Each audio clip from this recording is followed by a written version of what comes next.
Kiminlə rəsm keçirdin? Heç əşi. Eşitmədin? Aerofoto nömrəsidir də. Yeni hara uçursan ki? Hə? Uşaqlar, Tahir, Vasif, siz də gəlin Aybala, əllərinizi yuyun. Gəlin, xorək soyu.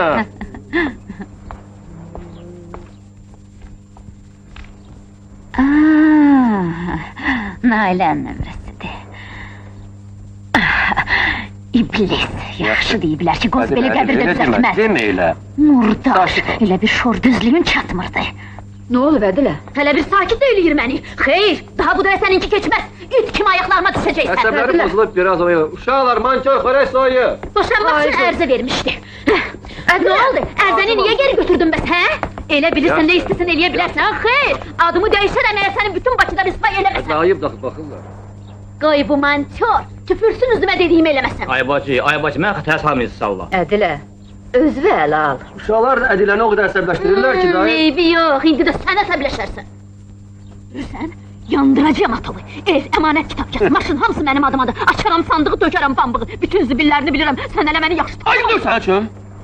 Mən Nailiyə niyə sözdən gələ bilərəm? Ayrılıblar. İstəmirəm ailələri dağılsın, zəngili bunların başdırmaq istəyirdim. Uşaqların canına and düşürəm. Əgər yalan deyirəmsə, qorbantör gəlsin qəbristanlığa, mənim atalarımın asasının qəbrini dalsın, tüpürsün ona. Bax belə, bu. İnandın? Ay canım, mənim qəbirstanlığın ne işim var? Mən heç nə gedən deyiləm. Nə üçün axsa mənə inanmırsan? Sən ki, məni yaxşı tanıyırsan. Tanıyıram nə yuvanın quşusan. Sən git bunağla nənöyə danış, bəlkə o inandı. Sakit ol Ədilə, uşaqlar gəlir. Bunlardan ayıbdır. Ədilə, bax, o uşaqların canına and içirəm. Əgər yalan deyirəmsə, qoy sabah çıxmasınlar. Qaçan da gəlmirdi. Rəşidin qardaşlığıdır. Bilirdim ki, əvvəl-axır yenə gələcəksən mənim qapıma. Görürsən də, gəlmişəm Rəşid. Görürəm. Ancaq çox gec gəlmişsən. Məndən xəbərsiz bic-bicəl-altı işlər görürdün, ha. Bax, gərək onu da gələydin. Rəşid, axı indi... Neçə dəfə sizə demişəm ki, yiyəndə xımır-xımır yiyin.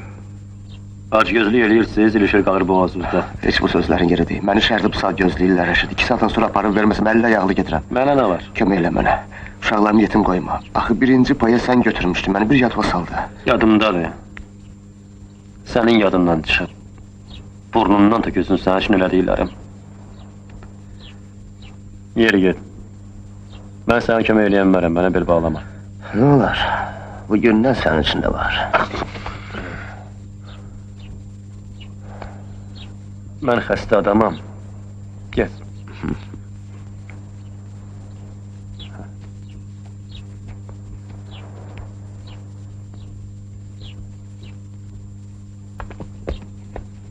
Gəlin, gəlin. Nənəm sizə fincan göndərir. Yaxşı Elif, apar içəri. Oturun, indi bir yerdə nahar eləyərik. Əldə də sizin xətrinizi çox istəyir. Nənəm məni gözləyir. Rəşid əmi, tabancamızı qaytarın da. Nə tapancada? Mən sizin xətrinizi çox istəyirəm. Verim gidib bir oqqa çıxarasız. Sonra cəmaat mənə nə deyər? Deməz ki, Rəşid, bunlar uşağıdır. Sən axı yekə kişisən, heç belə şey eləyərlər.